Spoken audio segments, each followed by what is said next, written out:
Okay, let's see here. Get everything working. Looks like. Greetings and salutations, friends and gamers of all stripes. My name is GM Dave. I am your man behind the screen, and I am joined today with Hark of AngelArts. Hi, everybody. Thanks for having me. Yeah, you're very welcome. I'm glad to have you aboard. Yeah. So why don't you tell us a little bit about yourself first, about your channel and what you do over there on AngelArts? Yeah. Okay. So when I first started, okay, maybe I should go even further back. When I first created the YouTube channel, that was maybe like, oh geez, maybe a year or two after YouTube actually became a thing. Not nearly as huge as it is now. And originally that was just a place that I uploaded just some amateur, like very amateur, small movies or videos that me and just a bunch of friends just kind of played around with, because I got into video editing in general, and I made little like movie spoofs. Like I did a X-Men movie spoof, and I made a Lord of the Rings movie spoof, mostly as gifts, like graduation gifts, for my friends, just for fun. And I needed a place to keep them so other people could watch them. So there was this new fancy schmancy thing called YouTube that people were talking about. So I just started using that. And then, and some of my videos are still there, embarrassingly. But then I didn't touch it for maybe 8 years, didn't do anything with it until I learned about Let's Plays, video game Let's Plays. And I thought, hey, that sounds like a lot of fun. I have this YouTube channel, which I don't really do anything with anymore. Maybe I'll give that a try. So for the first couple of years, I did video game Let's Plays. And then eventually that led me to befriending somebody, Dawnforge Cast, who also runs a tabletop gaming YouTube channel. We started talking, not necessarily because of tabletop gaming, but because I needed somebody to voice act for another Let's Play I was doing. And I noticed, hey, this guy has a really cool looking site about tabletop gaming. I should interview him. So, so we had an interview, and then he convinced me to start posting my own campaigns on my channel, even though I was really hesitant about that, actually, believe it or not, at first. And since then, I've probably posted five campaigns on my channel and have participated in a bunch of his campaigns as well on his channel. I'm doing one right now. So yeah, I've been doing pretty much half video games, half tabletop gaming on my channel. Just a lot of nerdy gaming on my channel, basically. Yeah, I actually watched the Ballad of Lochranach religiously, and I watched the Sinland Trials all the way through up until Blaze got killed. So yes, I'm very familiar with Andrew and Dawnforge Cast. Actually, in all honesty, if I hadn't found his channel years ago, thanks to a friend of mine, I never would have started doing this myself. So that inspiration is kind of there for both of us. As is the way we started, actually, was remarkably similar as well, because the first YouTube videos that I ever uploaded was on my wife's channel, actually, were movie spoofs also, but of like old 50s B movies. And they're pretty terrible. Okay. Yeah, but I mean, you did it for fun. You did it for you. Oh, yeah, exactly. We did it for ourselves and our friends who were involved, and that was a lot of fun. So how long have you been gaming, both video games and tabletop? Well, video games I've been gaming since I was like 3 or 4, back with the original Nintendo. Yeah, I mean, I've pretty much been a video gamer almost my entire life. And as far as tabletop gaming goes, I was first introduced to it when I was in college by my roommates, conveniently on campus. We lived in a 6-person apartment, 6-roommate apartment. And 2 of the 6 were already into D&D, and they wanted to teach the other 4 how to play. So it was really convenient because we basically did our own campaign, just the 6 roommates. It was a really cool bonding experience. We all were living with each other. So it was cool to be able to like build our characters together and level up our characters together. And that was my very first real experience. So that was probably like 15 years ago. And then I didn't actually do any GMing until 12 years ago. So like 3 years after that, I would say. That's a great way to get started. You know, having that core group of friends is a fantastic way to get involved in the hobby. Yeah. Yeah. And you said earlier that you started YouTube pretty much right at the start. So that's pretty fascinating.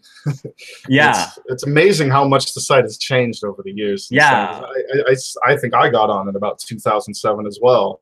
So it's amazing just how much it's grown. Yeah, I mean, when it originally came out, nobody knew how big it would get.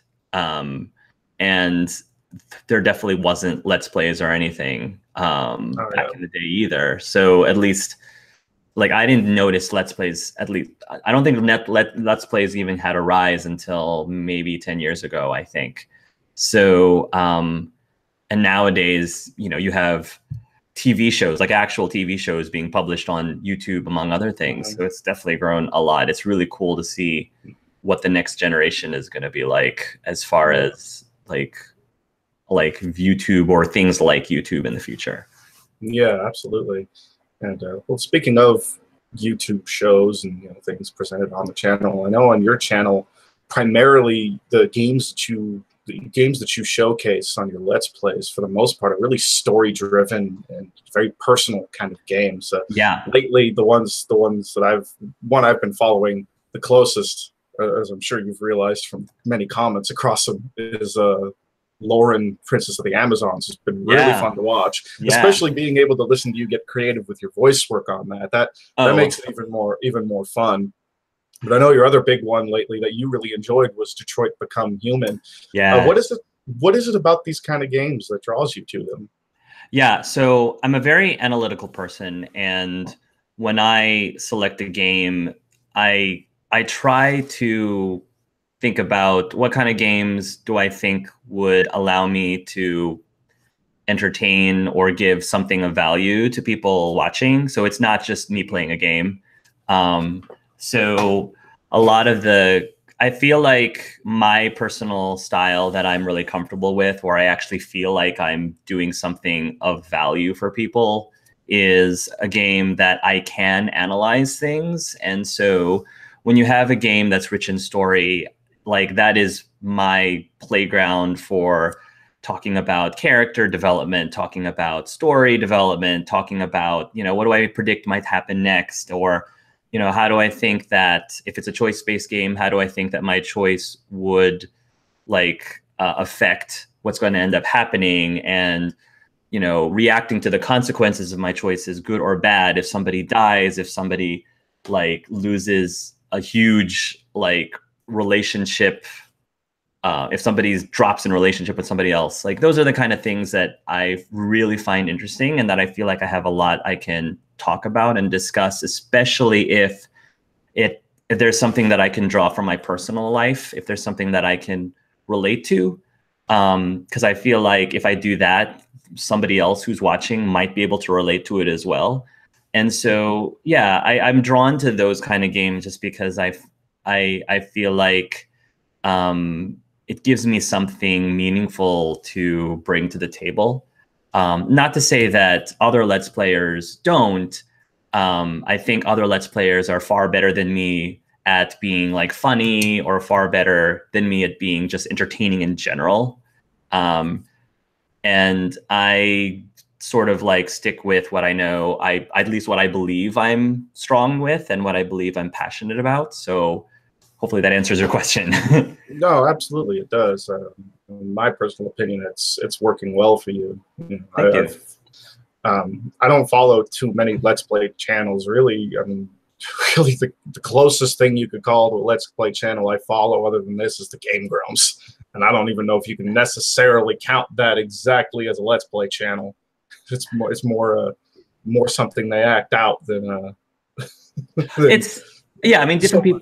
Reaction. Different people have different styles, and one thing I normally say at the beginning of many of my Let's Plays is I tell people that my style caters to specific audiences, And sometimes people just want you to shut up and play the game. So if I like stop what I'm doing and actually spend 5 minutes talking about like the psychological whatever's that's going through this character's mind, not everybody can sit through that. So, which I totally understand. So I try to be very transparent about what people expect going into my channel, because I don't want to waste anyone's time. And I want to be able to say, here's me, this is what I do. If you think you'll be interested, great. If you don't think you're interested, there's plenty of people outside of my channel that I'm sure would be able to cater to you better. But that's what I do. So. Yeah. Yeah.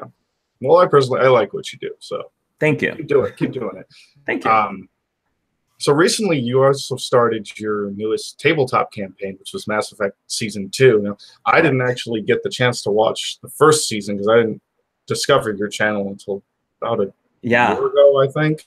And time constraints just prevented me from going through and watching those many hours. It's a lot. Yeah, it's a lot of hours. But Mass Effect Season 2, so far has been particularly enjoyable. Especially works great as a podcast when I'm doing deliveries at work.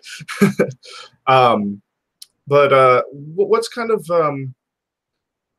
your the driving force behind the creative driving force for you behind that? What is it that sort of really got you wanting to explore that Mass Effect universe more and craft these stories that continue beyond the scope of games?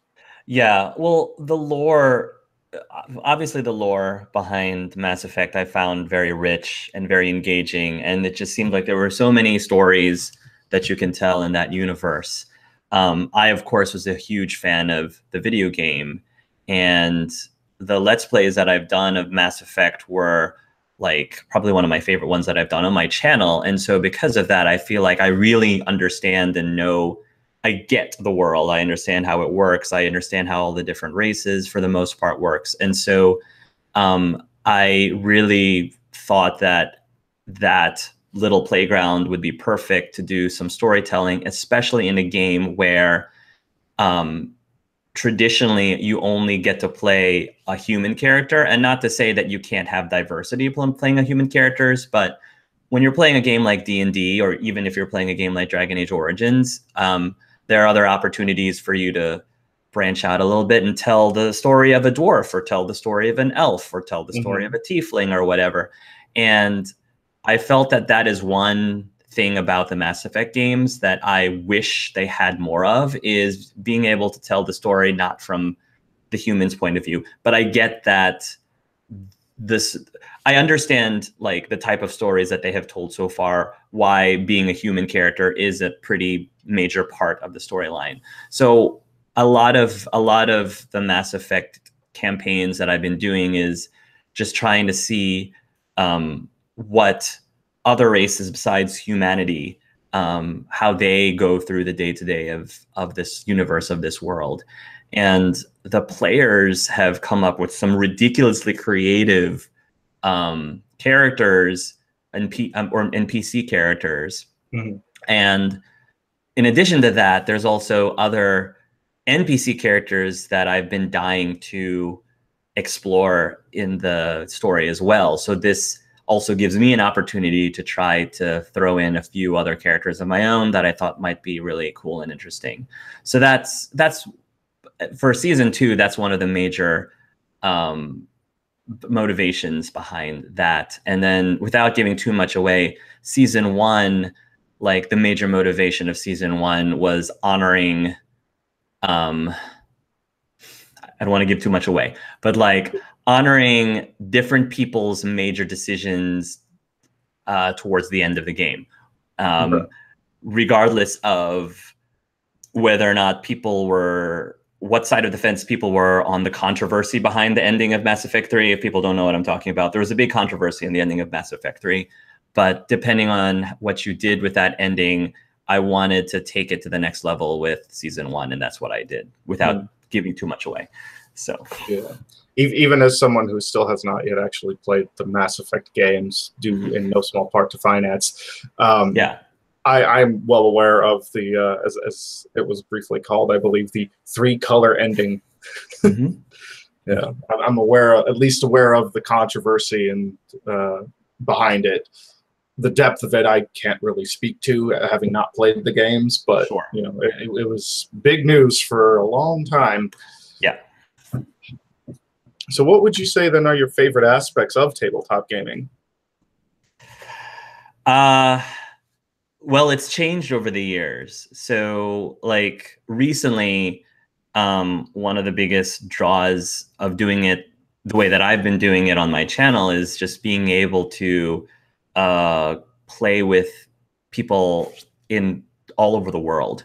So it's been a very multicultural experience that I never had the opportunity to do when I was just playing with people local to me amongst my friends. So I've had an amazing opportunity playing some amazing campaigns with people from Australia, people from South Korea, people from the UK, people from all over the US, people from Canada, and people, you know, right now, people from Argentina. So there's just the ability that we're able to come together and make this amazing story. No matter who you are, where you're from, to me, has been a really beautiful thing.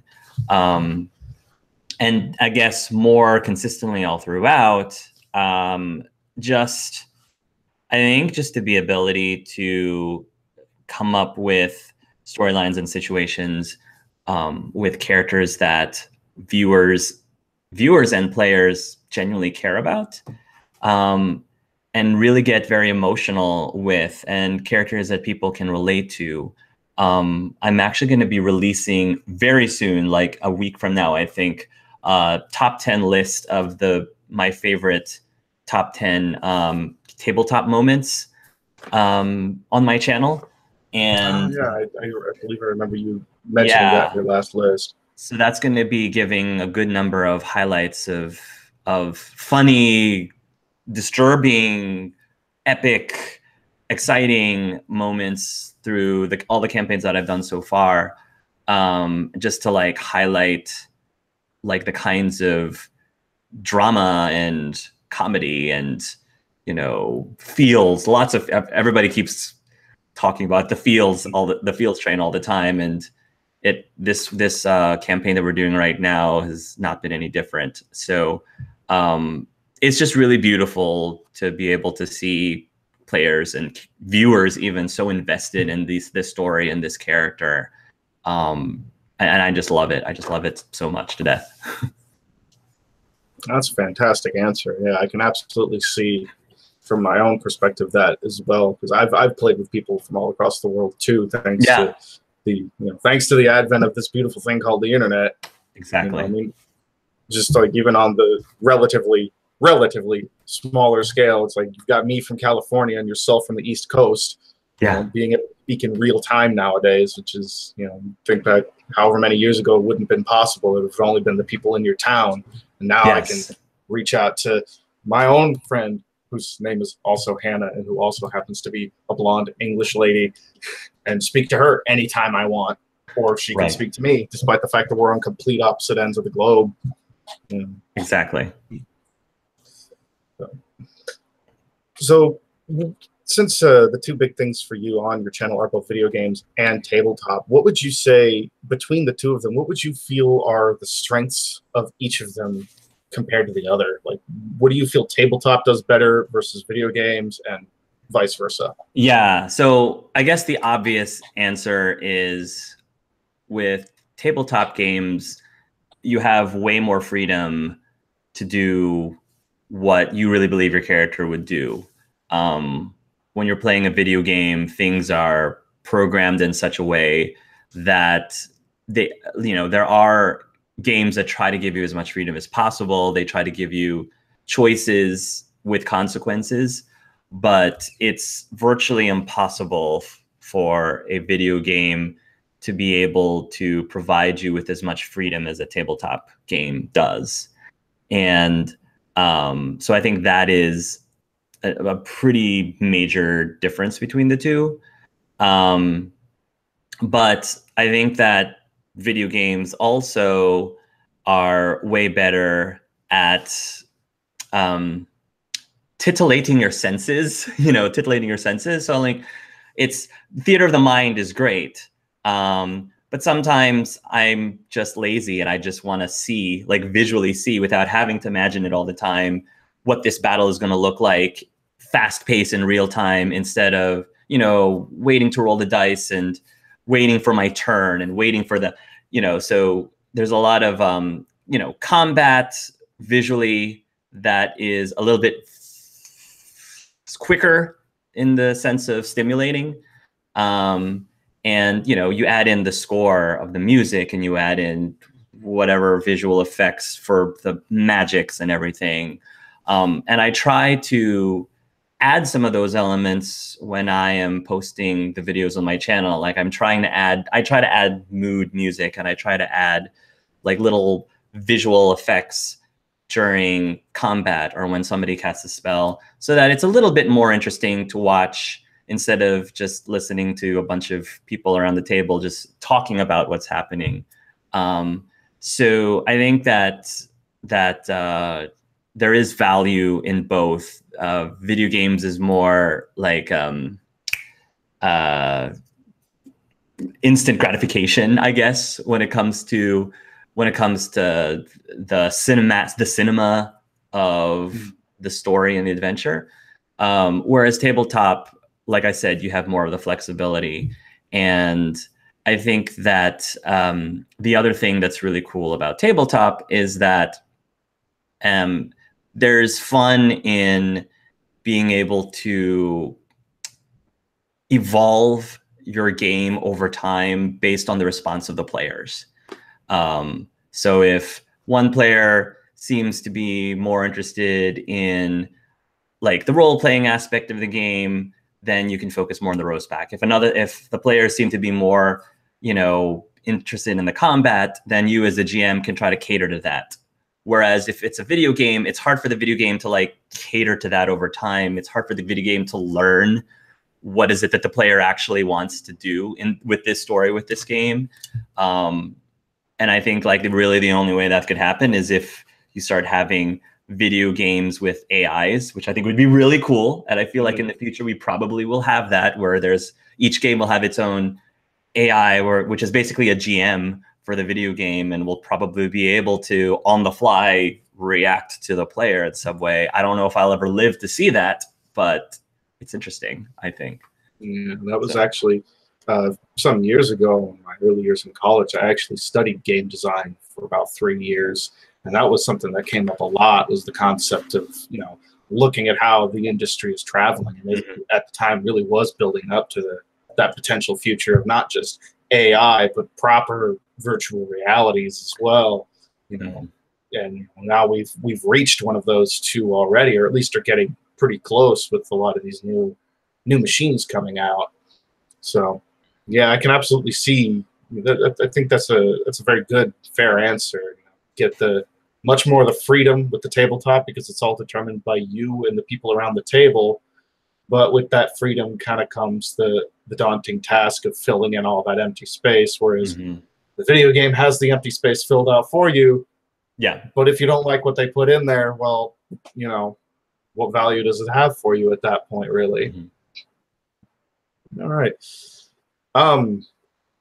So would you say then that with the freedoms of tabletop and the more rigidness of video games or what have you, would you say that these elements, that you see them influencing one another in some ways between these two styles of game? Oh yeah, absolutely. I mean, I see elements of video games trickling over to tabletop games all the time, and vice versa. And I think that I mean, I wouldn't be able to tell you which one is better than the other, because sometimes I don't necessarily want to sit through 6 hours in a session because I can't. And you know, other times I don't necessarily want to just play a game where I can't actually just do whatever I feel that my character would actually do. So I think that they both have value, and like, I think that one definitely influences the other. I mean, just again, an obvious example is the fact that they have made tabletop versions of a lot of, existing video games. So not just Dragon Age, not just Mass Effect, but like Fallout and Pokemon and all these other things. And not even just video games. I mean, TV shows and movies. Like there's a Doctor Who like tabletop game. There's a Power Rangers tabletop game. There's pretty much any form of entertainment people can make a tabletop game of, even if it has nothing to do with combat. You know, even if if you really wanted to, you could do like a tabletop game on The Real Housewives or whatever. So I think it's so versatile. The actual like concept of tabletop gaming is so versatile that you really could role play anything that you wanted. And then for video games, you know, you have video game versions of D&D, like Neverwinter Nights. So it's been going both ways, like for forever. Baldur's Gate, another example as well. Yeah. One example I've seen actually of something you wouldn't expect being converted into a video game is, I believe, I can't recall if it was a series of comic books or a series of novels, but one of the two called Solomon Kane. A group of people actually came together and they made that into a setting, a fully playable setting, complete with characters and monsters, all that stuff, drawn from these written stories for the Savage Worlds system. And apparently it's one of their biggest selling settings. So you'll see the draw even from just other books. It's amazing just the amount of versatility that the tabletop has. And, go ahead, please. I was going to say, like, not just tabletop, but like Telltale Games as well has done a lot of games based on books or comics, like The Walking Dead, or The Wolf Among Us is based on the visual novels Fable. So yeah, I mean, it's hard to escape from that. They're all connected in some way. Yeah. So speaking of now these variety of systems, if you had to pick a favorite tabletop game system, what would you say that yours is right now? Oh gosh. Favorite. I mean, so I feel like if you were to force me to pick a favorite, it's actually a gaming system that I've had very little experience actually playing with, but I've read, you know, the books and I know the rule set. And even though I haven't really played it very often in practice, I love it just because of its flexibility and the ability for it to be able to cover any genre. And that's the GURPS system. I think that GURPS sort of like is a system that I can fall back on if I can't find any other system that I think would fit very well. So one of the campaigns I have planned is going to be GURPS, just because I think it lends itself well to it. And it's been around for many, many years. So I know that I feel like it's been pretty solid for a lot of people. As far as a system that I am most comfortable with and know extremely well, that would definitely be like D&D 5e or D&D 3.5. Those are the two D&D, I guess, versions that I have had the most experience with. And I played a little bit of Pathfinder, but it's very similar. So D&D Pathfinder, I guess, is There's that running joke that Pathfinder is D&D 3.75. So yeah, exactly. Yeah.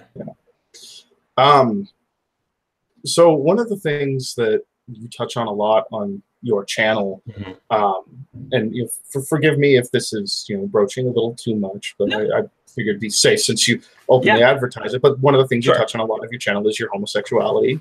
Yep. How has that affected your approach to gaming, your approach to that side of your life? And like, obviously it has an effect on your YouTube channel as well. Like, what sort of effect has that had on your approach to this aspect of your life? For the video games specifically, or the tabletop games specifically, or let's say the tabletop games specifically for right now.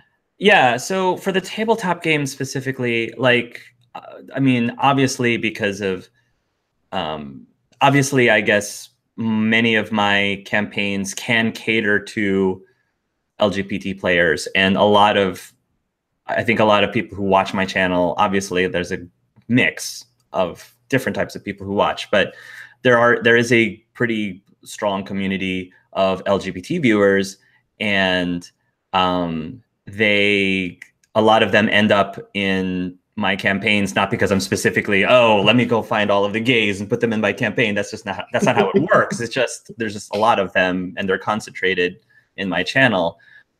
So I think the really funny thing is, more often than not, we end up with way more LGBT PCs. Like this campaign, for example, I was looking at the roster. I'm like, we've got a pretty darn queer roster here, because you've got a, I think, pansexual Solarian, you've got a cross-dressing Turian, you've got this human athlete who swings both ways apparently, and then you've got the AI who doesn't really have a sexuality, but could technically have a sexuality if it really wanted to. So who knows where gimmick's going? I have no idea where gimmick's going. So for me, I'm looking at this, I'm like, this is almost, I don't want to say it's unrealistic, because it could just be that just so happens that the 4 people that the story is telling about, are in that spectrum. But sometimes I'm looking at it, I'm like, I need to put a little bit more straight characters in here just to make it seem a little bit more balanced, I guess. But it seems that I don't think it really changes many aspects of the games, because the people who play, it doesn't matter what their orientation is, or even what orientation their character is. They just want to tell a good story, and maybe some of them are more interested into some of the more non-combative aspects of it. My players and viewers ship people all over the place. That's one of the things. Romance apparently is a big deal for my players, and I understand that for, I guess, the vast majority of tabletop gamers, that's a little foreign to them, or at least not something that is at the forefront of their mind compared to this particular community. So I think my community is very unique in that sense. And not to say that, whether you're gay or straight, that you are more into the story or more into the role-playing aspect. But I do find that in general, and I feel like in general, people tend to join my campaign because they love the story, but I don't think that has anything to do with the fact that I'm gay. I think that just has more to do with the fact that my channel, again, focuses on story and focuses on role-playing games and focuses on those aspects, which again has nothing to do with my sexuality. So one thing I see a lot, or I've seen a lot over my many years in this hobby, is occasionally you'll run into those players who, myself, for example. Actually, one of my oldest characters that I've played was a female sorceress, and when I first started playing her many years ago, I would get some people look like, you're playing a chick? That seems kind of weird. But a lot of people like to kind of explore outside of their regular bounds with tabletop gaming, because it grants them that freedom to do so. What would you say to the people who want to do something like that, but are kind of getting hung up on what I personally feel it's kind of a little trap idea that falls into their minds of, well, how do I play this character as, how do I play it as a proper female character? Yeah. How do I play a proper gay character? What would you, as a gay man, have to say to someone who's worried about something like that?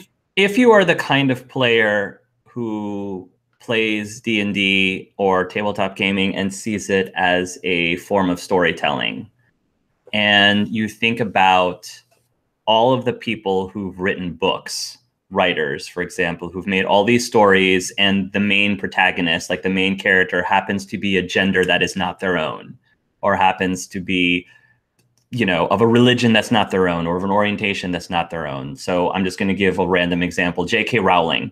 made an amazing, in my opinion, amazing set of books. She's female. Harry is a boy.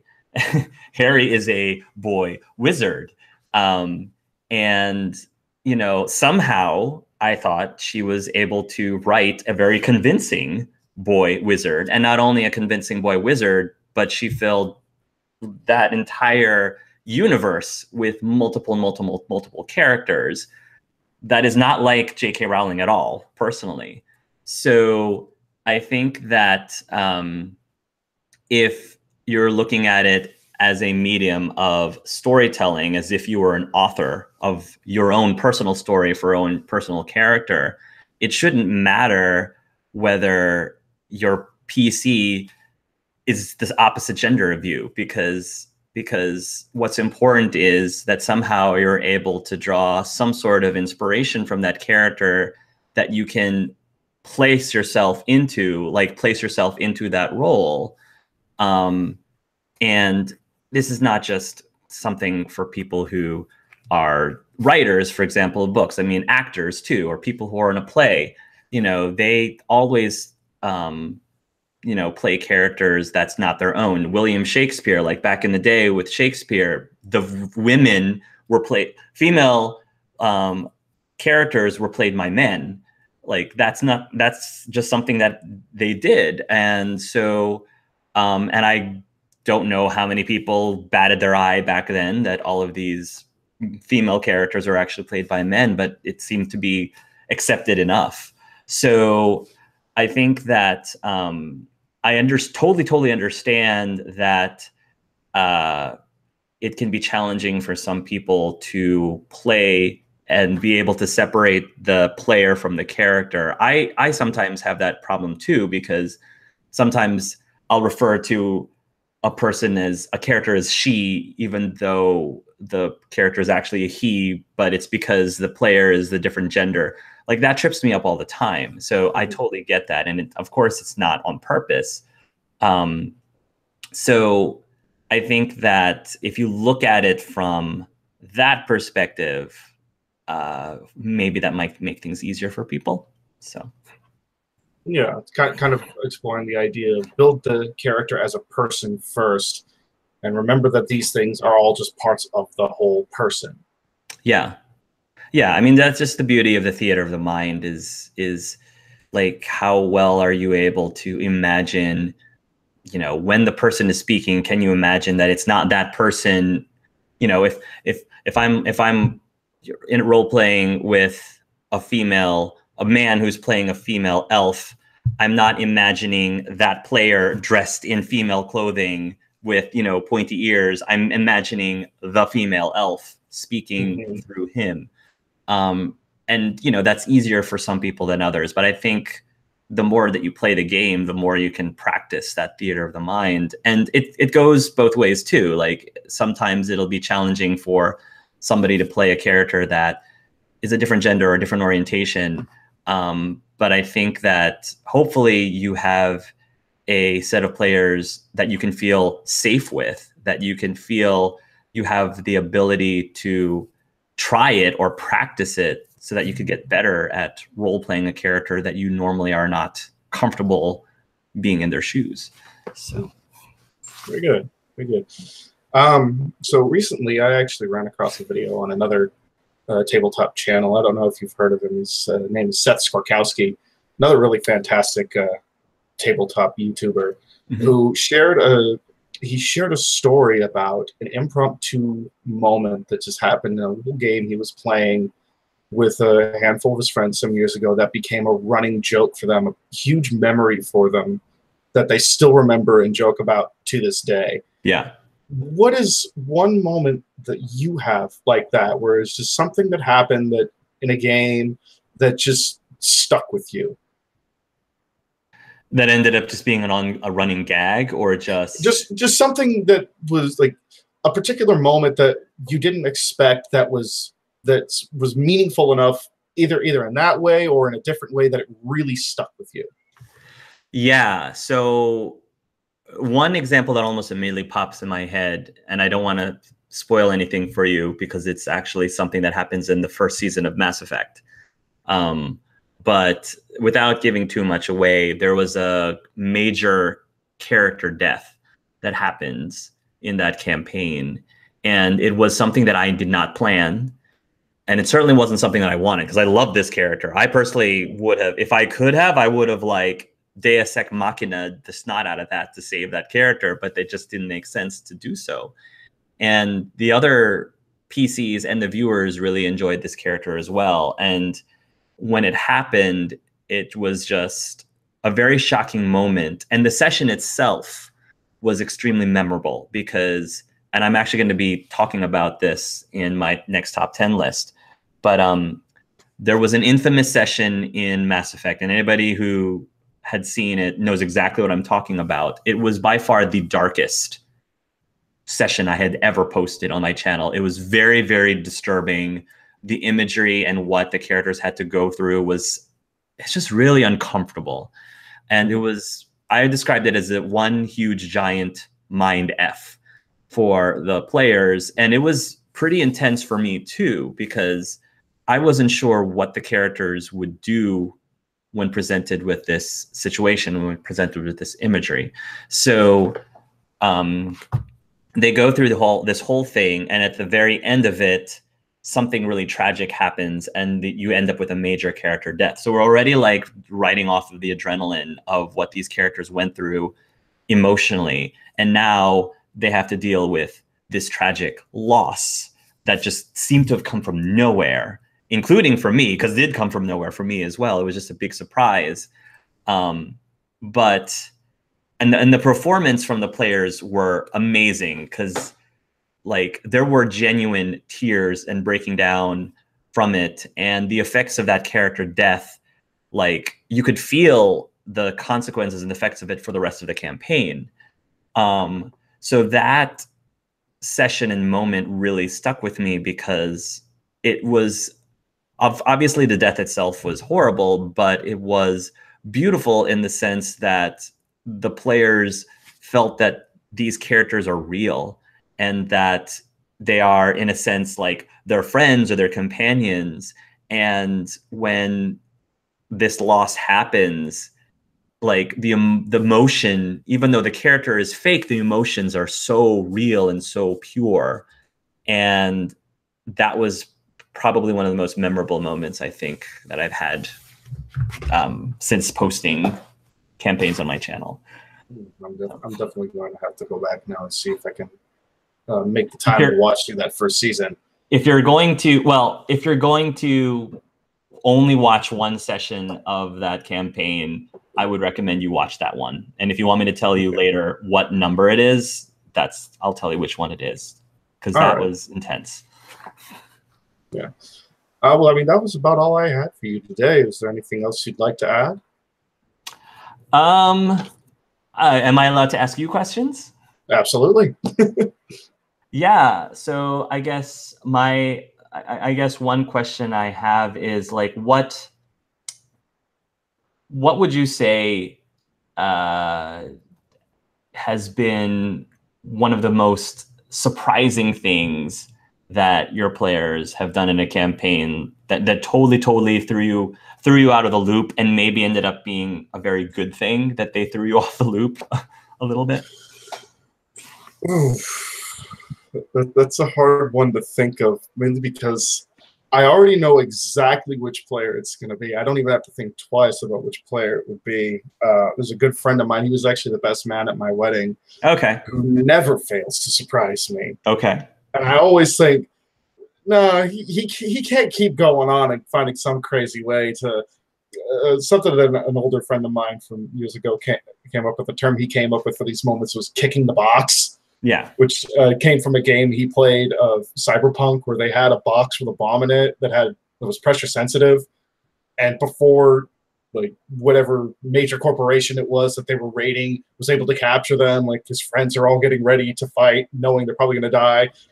GM asked him, "What do you do?" "I kick the box," and nobody expected him to do that. Gosh.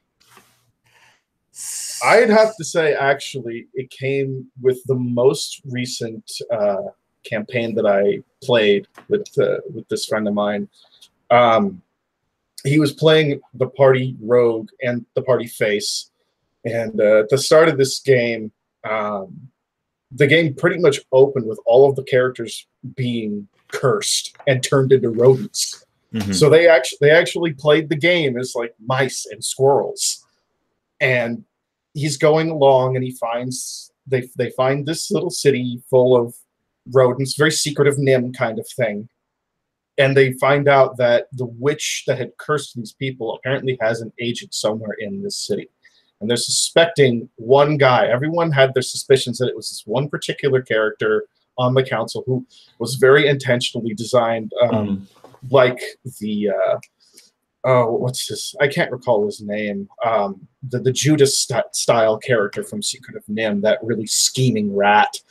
I believe I even actually used his image for him, and just leading everyone to think, oh, it's got to be this guy. It's got to be this guy. But it ended up, because of something that he mentioned, and I can't remember the comment that he made, but he made an offhand comment, and I had originally planned that it was going to be this guy, this one particular sinister rat, but he made an offhand comment that made me think, you know what? No, let me change it to this other character that they've been talking to for the past, 12 sessions or so. Because there was one particular character who had been turned into a mouse by the same curse that came from the same nation that my friend Luke's character did. And Luke's character, his name was William, so I'll refer to him as William from now on. William would carry on conversations with him, but because of the nature of their culture, they're very sort of underhanded, especially when it comes to traders like the two of them were. And so he never fully trusted the guy, and he made an offhand comment to me at one point of, oh, I kind of expect it's going to be this other guy. I don't really think it's this guy that you made. So I decided, I'm going to roll with that. Mm-hmm. And so we're winding towards, I believe it was the second to last session, they finally confront this guy, about what he's doing. And it was supposed to result in a boss fight. But before this character could quaff this potion that would turn him into some crazy rat monster, William manages by himself to stop his friends from drawing their weapons and talk this guy down and convince him, don't do this. Don't give up your life. We know a way we can get your body back. Give me that flask you're going to drink. I will make sure that nobody harms you, and we'll just let you go. Wow. You meet us at this place in 3 days, and we'll get your body back, but you have to trust me. And he managed by himself to completely dismantle this entire big boss fight I had set up, and I could not have been happier that I had had a fight dismantled like that. It was the most perfect possible way for that situation to end. Yeah. A similar thing happened with the Dragon Age campaign, because I had this character which was a rival of a PC, and I was almost like 99% confident that it would end up with a boss fight and they were just going to take him down. And then the character actually spared him, and not only spared him, but kind of sort of like recruited him into their team. And so at that point I was like, oh, great. Now I have to come up with some sort of backstory for this guy, because I didn't expect him to stick around for very long. And he ended up being one of my viewers' favorite characters. So much so that he ends up appearing later on in future campaigns. And he ended up being one of my favorite characters too, even though he originally was supposed to be somebody that we were just going to kill off. So it's really cool when that happens. Yeah. Yeah, it was a very similar situation here too, where I had this guy was literally just originally made just to be a vendor who happened to be from the same place as William, and he ended up turning into one of the primary encounters in that entire mini campaign. Yeah. So that worked out. I could not have planned for anything better than that. Always trust your players to come up with a better idea that you didn't think of. Yeah. I guess I have one more question, and this is a question that I always am constantly trying to figure out on my own. It's a question about railroading. and it's trying to figure out that sweet spot of balancing between freedom and railroading, because sometimes I feel like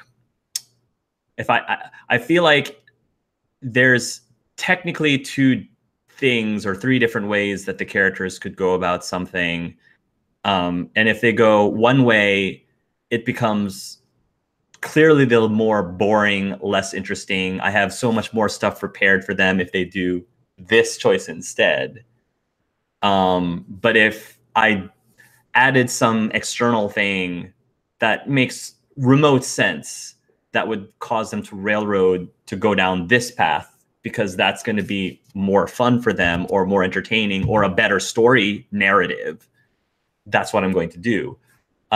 Versus just giving them the freedom. And if they happen to skip over a whole lot of awesome content, then they just skip over a whole lot of content.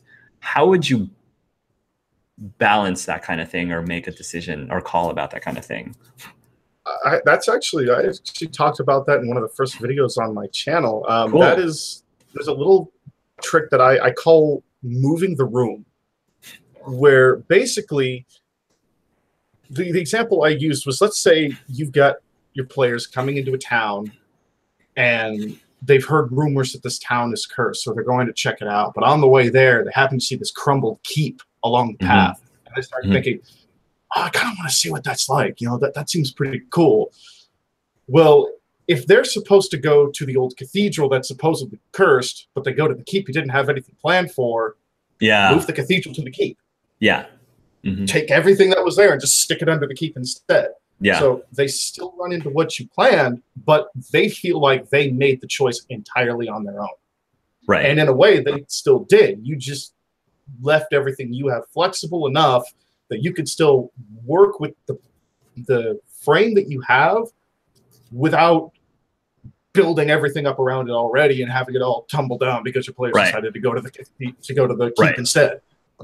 Right. And instead of being like, I'm going to have to end the session early, guys, because I don't have anything interesting for you guys to do at this keep yet. So, yeah. Basically, take what I had planned and move it somewhere else. It's like, Patrick, take Bikini Bottom and push it someplace else. That's a very good piece of advice. Cool. Awesome. Yeah, those were my two major questions that I had for you. So.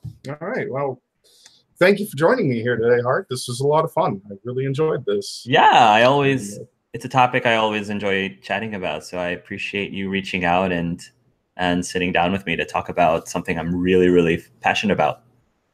It's lifelong passion damn near for me too. So, yeah, with all that said, everyone, please, if you have not already, go and check out Hark's channel. It's absolutely fantastic. Even the tabletop gaming and the Let's Plays are both a lot of fun. So any of my subscribers who are watching this that have not seen Hark's stuff, I highly recommend it. Thank you. And yeah, anything else you'd like to say in closing?